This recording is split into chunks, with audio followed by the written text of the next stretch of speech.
Сәлем, қымбатты достар. Бүгін біз TikTok'тағы өлеңдерді соткеге, Androidқа жазуды үйретемін. Ол үшін ешқандай да программа керегі жоқ. Ол үшін сізге Telegram деген аккаунт керек болады. Telegram дейтін программа бәріңіз білетін боларсыздар. Telegramға кіреміз.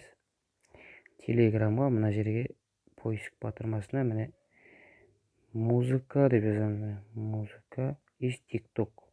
TikTok деген музыка кірейік. Міне осы жерден біз TikTok'тағы өлеңдерді жазып ала аламыз.